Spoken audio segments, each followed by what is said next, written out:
Alas 5:10 na, One Western Visayas na. Alas 5:10 na, One Western Visayas na.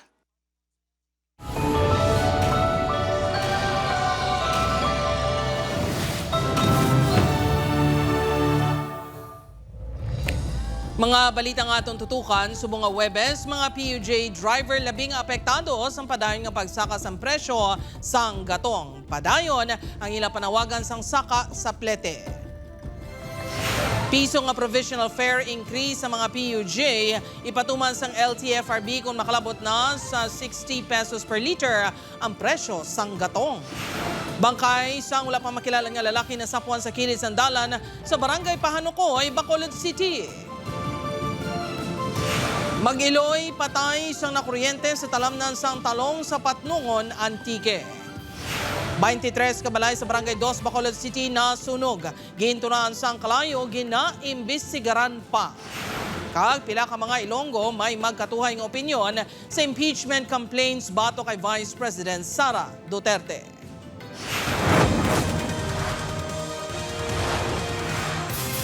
Ini ang GMA Regional TV, One Western Visayas. Mayong hapon Western Visayas kag Negros Occidental, malantaw man kita sa live streaming sa YouTube channels ng GMA Regional TV kag Facebook page sang One Western Visayas. Sa nagapanguna nga balita, mga transport group kag PUJ drivers ginadumilian na ang pagpatuman sa provisional o kung ginapadalian na ang pagpatuman sa provisional fare increase bangod sa padayon nga pagsaka sa presyo sang gatong. LTFRB 6 ginadihon na ang guidelines. Si John Sala nakatutok live sa Ungka Terminal sa Haro, Iloilo City. John?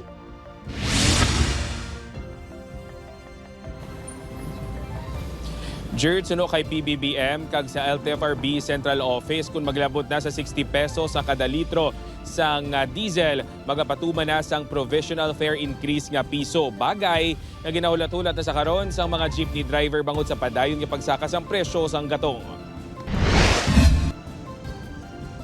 Makapila ka beses na nga halos wala sang dala pauni nga kwarta ang jeepney driver nga si Manong Roland bangod sa mga holiday kag suspensyon sang klase sang tiyon sang ASEAN Summit sa Iloilo City. Subong nagadugang pa sa iya palaligban ang pagsaka sang presyo sang gatong. Gani isa ini sa mga nagadali na nga mapatuman ang piso nga provisional increase sa pletihan. Dako-dako na nga muli ng piso nga sakay ko rin. Pwede nga magmahal mga lang krudo subong. Suno kay PBBM kung makalapot na sa 60 pesos sa kada litro sang diesel, maga-epekto na ang piso nga dugang sa plete. 1 peso and 20 centavos ang ginsaka sa presyo sang diesel, samtang 1 peso and 90 centavos naman sa gasolina. Kalabanan sa mga gas station sa karon, 56 pesos na ang presyo sa kada litro sang diesel, samtang masobra 55 pesos naman ang gasolina. Apang preno anay sa mga tsuper, bangod hindi insigidang pagpatuman sinisuno sa LTFRB 6. That has to come with the approval of LTFRB Central Office. So hindi ina siya siling nga sila lang ang magpataas. May i-issue kami sina nga matrix or tarifa for the increase. Kaya hindi tanan palareho ang increase mo. Oo, so lain-lain nga ruta, lain-lain man ang increase. Nahangpan ni Manang Miriza ang kabudlay sa mga driver, apang mabulubog at kuno ilabi na sa mga estudyante kung dugangan ng plete. Mabulubog at manggid man. Galing, syempre, ano man na sa ila mo, pwede man na sila kung sige saka sang presyo, sang gasolina, tapos ang pamasahe, amo mangyapon bala. Nakulangan naman sa piso nga dugang sa plete ang grupo nga Western Visayas Transport Cooperative. Kung piso iatag nila sa aton nga fare increase ng alang gina, no? Kaya imagine mo, hindi nato siguro ang diesel naton kada semana every week na saka wala na ganun sumong, no? Kag kung piso kag kung dolaon nila ang excise tax ay bato kami, no? Pwede gid kami mabaton ang piso, no? Manumduman niya ginduso sa LTFRB Central Office sa mga transport cooperative sa Western Visayas ang 3 pesos nga fare increase sa mga modernized PUJ, kag 2 pesos and 50 centavos sa succeeding kilometers. Samtang 2 pesos naman sa traditional PUJ, kag 2 pesos sa succeeding kilometers. Because you have to remember, gina-balance man namon ang aton mga drivers, ang aton operators, kaya ang aton sumalakay. Kay basi, it will be the cause of inflation, bala?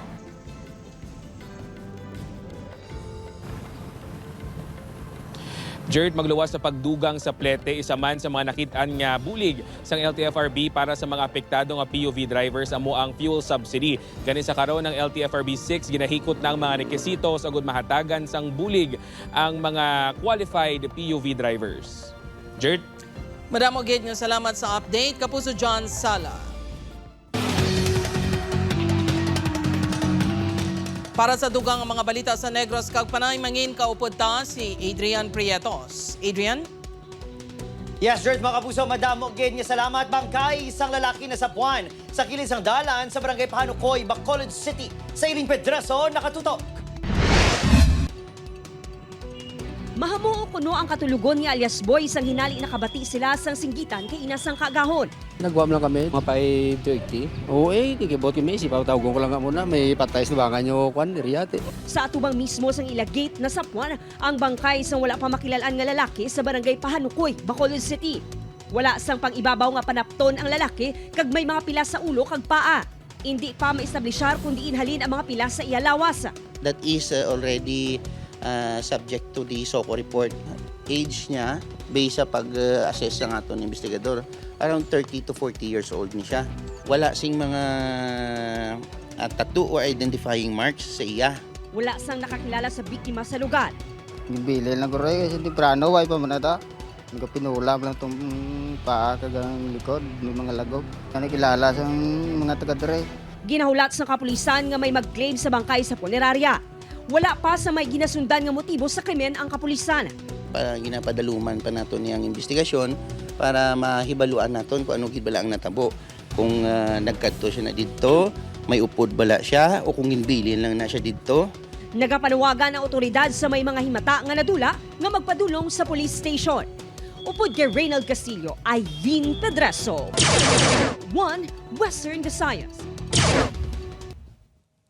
Mga kapuso, pareho nga ginbawian sang kabuhi ang mag-iloy nga Teresita, 73 anyos, kag Iman, 39 anyos, ang nakuryente sa tunga sang talamnan sang talong kahapon, Marso 4. Natabong insidente sa barangay Igbarawan, Patnungon, Antique. Sunod sa kapulisan, wala nakabalo si Iman nga nakasulod ang aluminum nga open wire sa outlet sang kuryente. Kag sang pagbalik niya sa talamnan, natandog niya ang open nga live wire, rason nga nakuryente. Pagkakita ni Teresita sa iya anak, gilayon niya iningagin palapitan rason nga pati siya na kuryente man.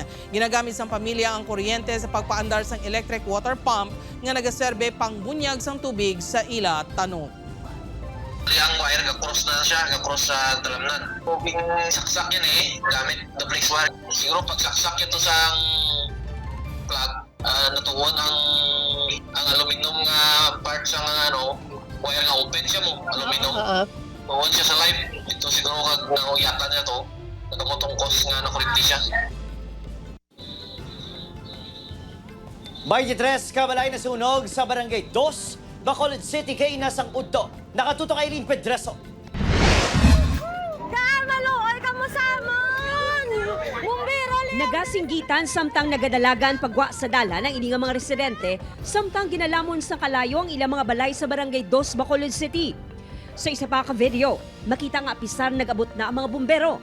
Padayon ang pagpugok sa aso sa palibot. Masobra 1 ka oras antes nagdeklara sang fire out ang BFP. Kalabanan sa mga residente, wala gid sa nasalban nga gamit, ang iban ginkawatan pa. Wala gid kung bala nabilin, ma'am. Wala gid. Sulo-sulo gilawas. Hasta subong kapingot gidunggan ko kay nga ang speaker kag ang TV sa bata nga gibakal niya na ka 30 mil dala amplifier sa December lang na ma'am kag ang sopa sang naligad lang si Mana in bakal sang bata wala gid kami nabilin bisan wala gid tanan. Ay maluoy man kamo ko sino nakakita sa wallet ko be maluoy kamo ibalik man sa amon uy kamo kaluoy nasunugan pa kami inyo pakwaon akong wallet. Base sa investigasyon sa BFP, 23 ka mga pamalay ang nasunog, 20 ang totally gutted. Sa subong ma'am, hindi ta pa ma-identify ang cause of fire, but ang origin nato nagalin ini sa balay ni Ma'am Rosalie Alboruto, no? According sa iyang mga neighbor nga nakakita, ini ang kalayo naghalin sa second floor sang ilang balay. Temporaryo nagatinero sa evacuation center sang barangay ang mga nasunugan. Upod kay Reynald Castillo, Eileen Pedraso. 1 Western Visayas. Sa dugang nga balita, impeachment complaints bato kay Vice President Sara Duterte gindeklarar nga sufficient in substance ang House Committee on Justice. Vice Presidente hatagan sang oportunidad nga depensa ng iya kaugalingon. Si Julius Bilacaol nakatutok. Sa tungasang debate sa mga akusasyon, kaginaaligar anomalya nga ginahaboy kay Vice Presidente Sara Duterte. Hindi pabor ang tricycle driver nga si Anastasio nga ipaidalom ini sa impeachment trial. Basi iningabot mo siya siguro sir. Apang ang kaupod sa nga si Richard, nagapanindugan nga dapat mahatagan sang tion nga makapaatag ang Vice Presidente. Kagini ang pinaagi sa impeachment trial. Para ba na pa matudan kung may sala sa kung wala bla? Those who are in favor of the motion, please raise your right hand. Sa 54 affirmative votes, isa ka negative kag wala sang abstention. Gindeklarar kahapon sang House Committee on Justice nga sufficient in substance ang duha ka impeachment complaints bato kay Duterte. Sang damlag lang, ang mga ini ang gindeklarar man nga sufficient in form. Bot sa lingon, may presyo na ang Committee on Justice nga mag-conduct sang hearing. Diriso no kay Atty. Moreno, mahatagan sang oportunidad ang Vice Presidente nga makadepensa. Kung makita nga may basihan sa mga akusasyon, pwede na ini ipresentar sa plenaryo. Kung sa diin, desisyonan kung ipasaka sa Senado para mapaidalom sa trial. Nakita man sini nga dako ang impact sa mga resulta sang hearing sa plano sang Vice Presidente nga magpadalagan sa pagka-presidente sa 2028. This will determine also kung mag-prosper ang iyang plano nga magpadalagan Vice President, President. Pag-abot sa Senado, mga numero na ang away. Kung hindi kumbensido ang Vice Presidente sa iyang mga kaalyado, may options man kuno ini nga makalikaw sa trial. Isa dire ang pag-resign, agud makalikaw sa salabton. Upod kay Cirilo Rendoque, Julius Bilacaol. 1. Western Visayas. Nagwa naman sa assessment sa OCD-NIR nga masobra 60 ka mga pamilya sa Banos sa Lakasiliana kag masobra 20 ka mga pamilya sa Bagong City ang nag-iisar malapit sa bulkan Canlaon. Delikado ang ilang sitwasyon sa tion nga may aktibidad ang bulkan. Target silang isaylo sa permanent relocation site ipahamtang naman sa Barangay Talaptap, Lakasiliana, Negros Occidental. Sunod pa sa Regional Director ng OCD-NIR, nagdonar na ang provincial government sa masobra 8 hektares na duta nga himuon yung relocation site. Malapit sa Barangay Hall kag eskwelahan ang lugar. Ini ang GMA Regional TV, One Western Visayas.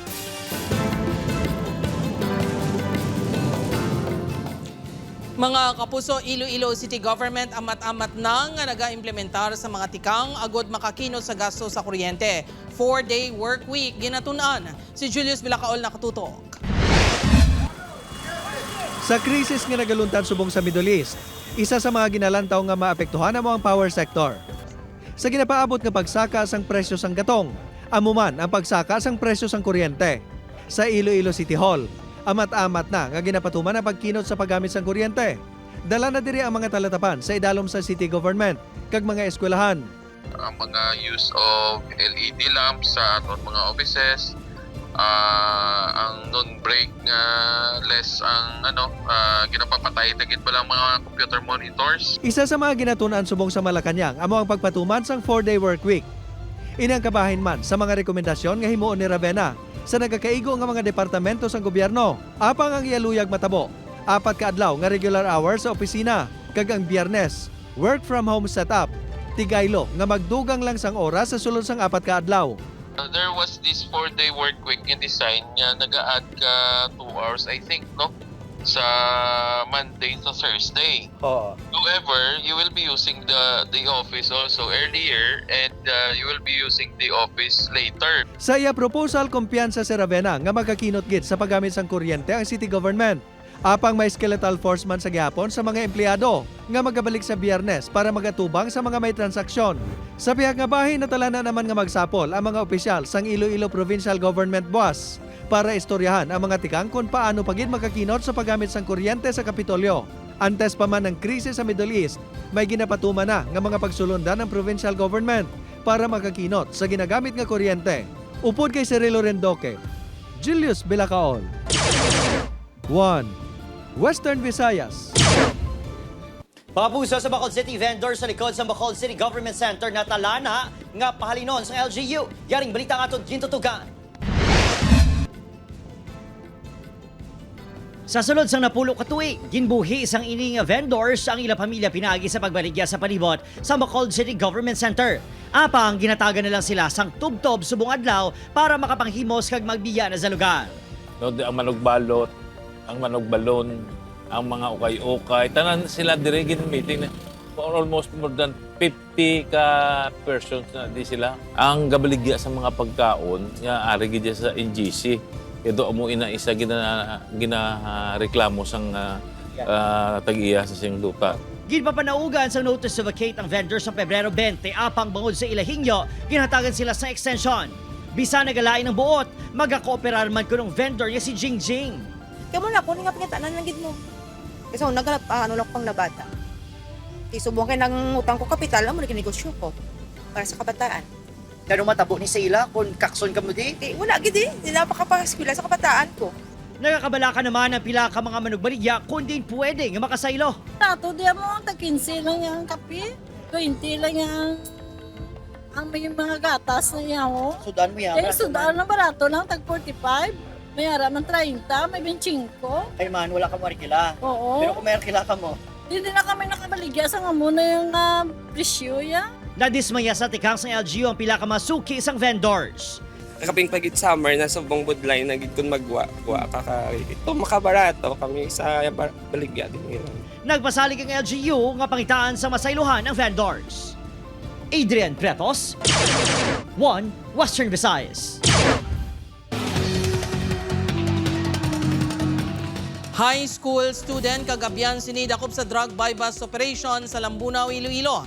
Masobra 1.2 million pesos nga balor sa suspected shabu na kumpiskar. Si John Sala nakatuto. Dakop sa ginpatigay nga drug bypass operation ang duwa ka lalaki nga ini sa barangay Tranghawan, Lambunaw, Iloilo. Subject sa operasyon si alias Justin, 17 anyos, isa ka high school student, kag residente sa barangay Kagisanan, Lambunaw. Sabta upod sini nga nadakpan ng abyan sini nga si alias Mark, 20 anyos, sa barangay Tigbayog, Kalinog. Na-recover sa duwang ginabanta 185 grams ang suspected shabu nga may standard drug price nga 1,258,000 pesos. Suno sa hepe sa Lambunaw Municipal Police Station, isa ka bulan yung paidalom sa monitoring si alias Justin. Nag-ooperate din sila mostly dito sa Lambunaw at the same time the whole 3rd district ng province of Iloilo. Ginpabutyag ni alias Justin sa kapulisan nga sa haniway nila ginakuha ang ila supply sa illegal nga droga. Plano sa kapulisan nga makiksapol sa mga school heads sa mga eskwelahan sa banwas ang Lambunaw bangod sa ilang monitoring mga estudyante man ang pila sa mga parokyano sa duwa ka suspek. Madaming mga students po kanya silang binibentahan. Na-monitor namin ito since ang daming mga estudyante, lalo na yung nagre-reklamo dito sa 3rd district. We will closely coordinate sa mga school heads.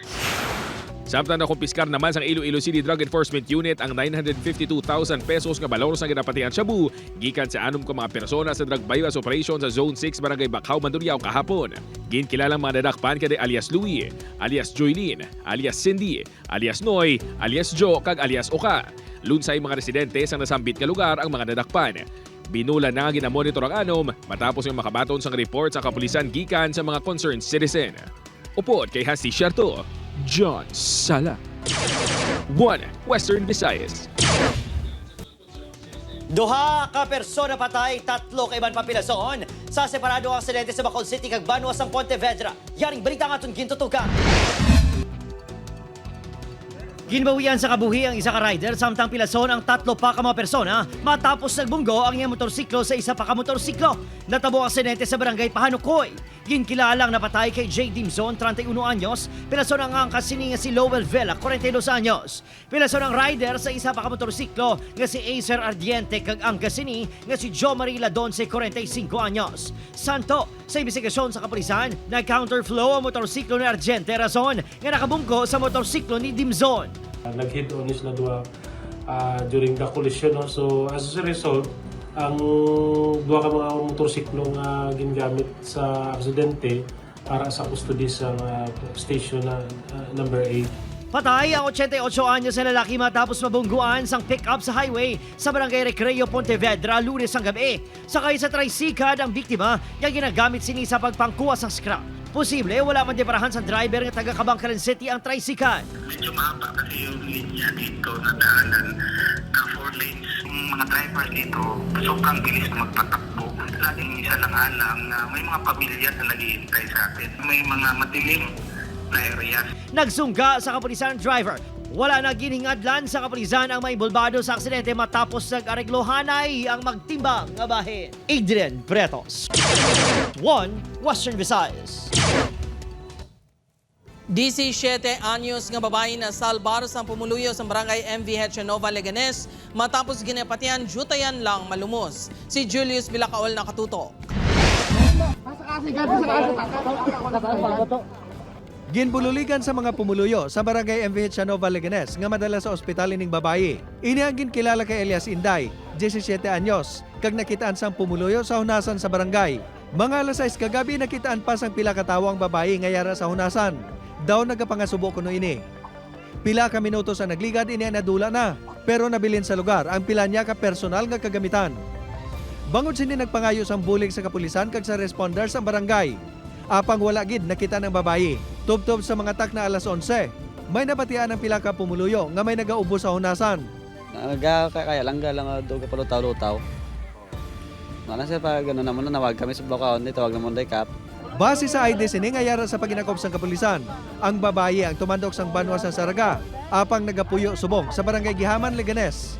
Kundi ini na nagpadulong sang tion nga siya ang ginpangita, ina ang palamangkutanon pa. Apang ginapatihan nga nag-ubog ini sa dagat, kag jutayan lang na lumos. Posible nga do naglibot siya. Tapos siguro kayo nagkapatao, siguro nga do si Basi kung wala siya kabalo kung paano siya makagawa. Wala pa na istorya sang kapulisan ng babae, apang base sa pahayag sang pamilya sini sa kapulisan. Iyara na ini sa maayong nga kahimtangan sa ospital. Upod kay Cirilo Rendoque, Julius Bilacaol, 1 Western Visayas.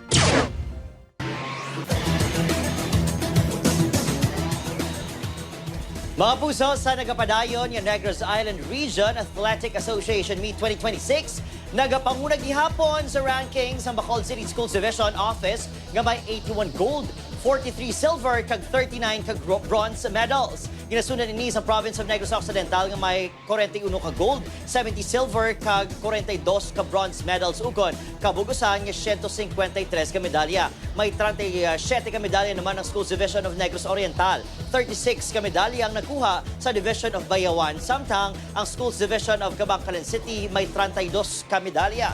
Sa Para Games, nagapanguna naman ang Negros Occidental Division.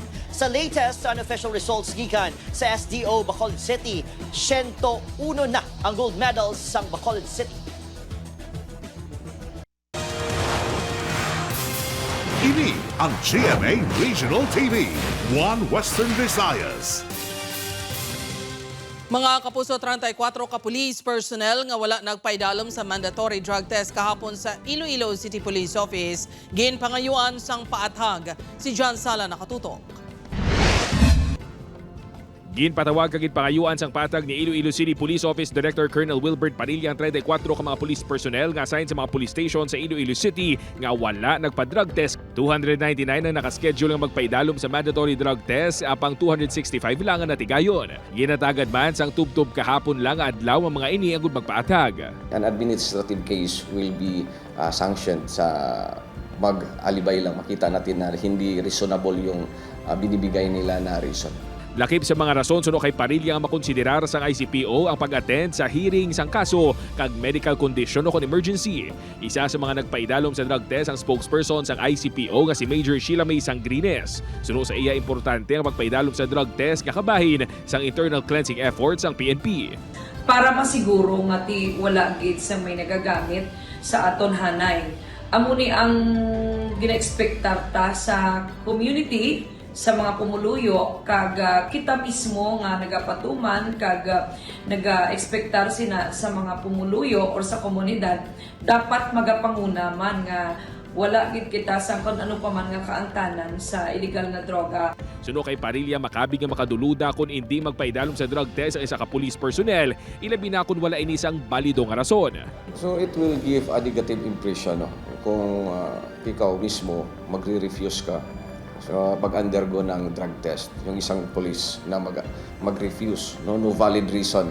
Basta sabihin lang niya na ayoko. Upo at kay Hansi Sherto, John Sala, 1 Western Visayas.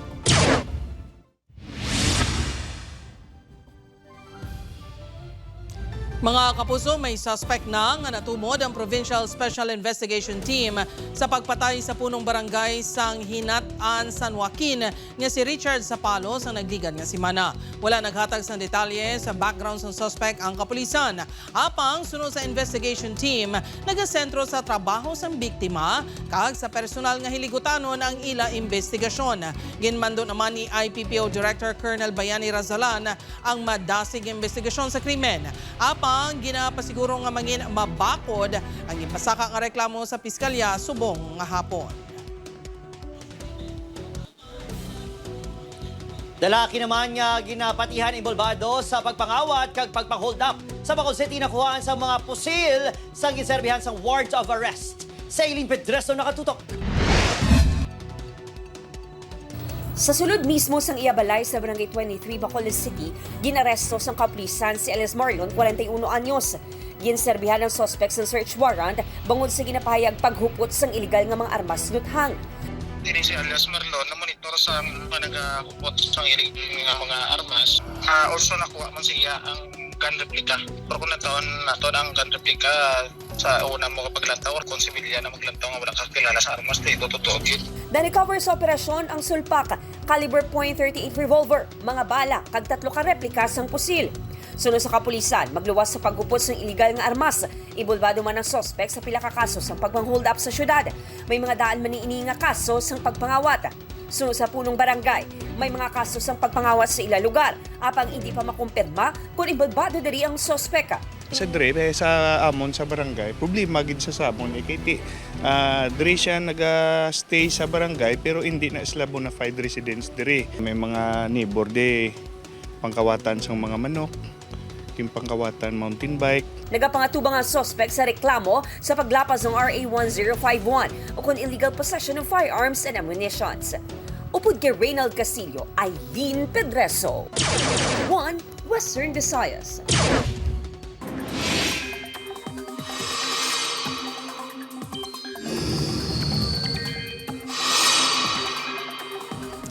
Mga kapuso, nagapabilin nga mahinay ang huyop sang amihan samtang padayon ang pagluntad sang easterlies. Nagalabot lang sa extreme northern Luzon ang mabugnaw nga amihan kag sa nabilin nga bahin sang pungsod naman ang mainit nga easterlies. Posible sa gyapon ng ulan sa pila ka bahin sang pungsod. Sa datos sang Metro Weather, manubo ang tsansa sang ulan sa Western Visayas kag Negros Island region apang manginhanda sa gyapon kung may localized thunderstorms.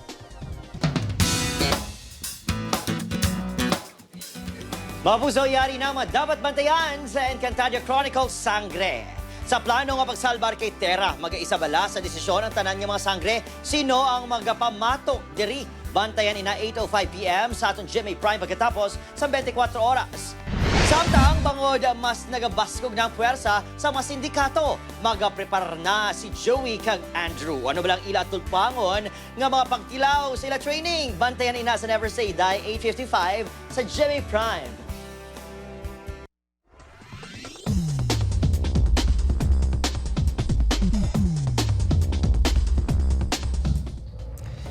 Sa aton mga kapuso diri sa Western Visayas kag Negros Occidental, subong man sa aton mga kapuso abroad.